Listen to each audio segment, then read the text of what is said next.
பணக்கார பொண்ணு பாவனா கிச்சன்ல சமையல் பண்ணிக்கிட்டு இருந்த ஏழை பொண்ணு அனாமிகா கிட்ட வந்திருந்தா. என்ன வேணுமா? நான் உன்கிட்ட கொஞ்சம் பேசலான்னு வந்தேங்கா. என்ன விஷயத்த பத்தி? உங்க அம்மாவ பத்தி தான்க்கா. என்னோட அம்மாவ பத்தி நீ என்னமா பேச போற? ஆமா, என்னாச்சு? அத்தை என்கிட்ட முந்தா நேத்து, அம்மா உங்க அம்மா நம்மள சாப்பிட கூப்பிட்டுருக்காங்க, நிறைய வகையான சாப்பாட நல்லா ருசியாவே செஞ்சு போட்டாங்க. அதே என் பெரிய மருமக அனாமிகாவோட ஏழை அம்மா நம்மள இது வரைக்கும் சாப்பிடவான்னு கூப்பிடவே இல்லைன்னாங்க. இப்போ பாவனா இந்த விஷயத்த ஏன் தங்கிட்ட பேசுறாங்கிறது அனாமிகாவுக்கு புரிஞ்சுது. புரிஞ்சாலும் புரியாத மாதிரி நடிச்சா. அத பத்தி எனக்கு ஒன்னும் புரியலையே. சரி, அத்தை வேற என்ன சொன்னாங்க?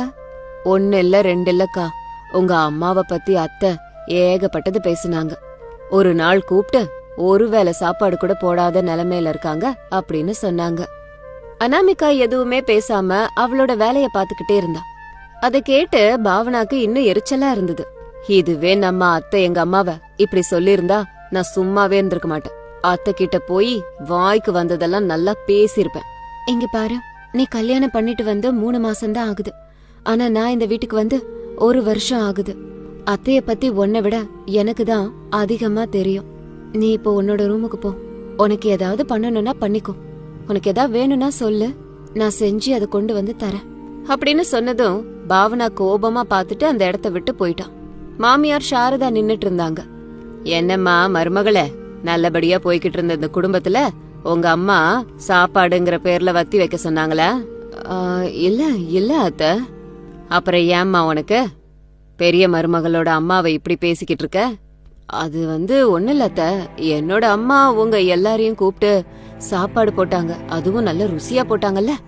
உங்க அம்மா போட்டாங்க, அதுக்காக அனாமிகா அம்மா போடணும்னு ஏதாவது அவசியம் இருக்கா? ஏழைங்களுக்கு அவசியம் இல்லதான் அப்படின்னு சொல்லிட்டு பாவனா அங்க இருந்து போயிட்டா. சின்ன மருமகளுக்கு உண்மையான சாப்பாடு எப்படி இருக்குன்னு காட்டுறேன் அப்படின்னு சொல்லிட்டு நேரா கிச்சனுக்கு வந்தாங்க. ஒரு 2 நாள் போனதுக்கு அப்புறமா மாமியார் வீட்டு மாடியில நின்னுக்கிட்டு அனாமிகா போன்ல பேசினா. அவ போன்ல பேசிட்டு இருந்தது அவளோட அம்மா சுஜாதா கிட்ட. என்னம்மா சொல்றீங்க? என்னோட அத்தை போன் பண்ணி நாளைக்கு ஞாயிற்றுக்கிழமை நம்ம வீட்டுல சாப்பிடுறதுக்காக வர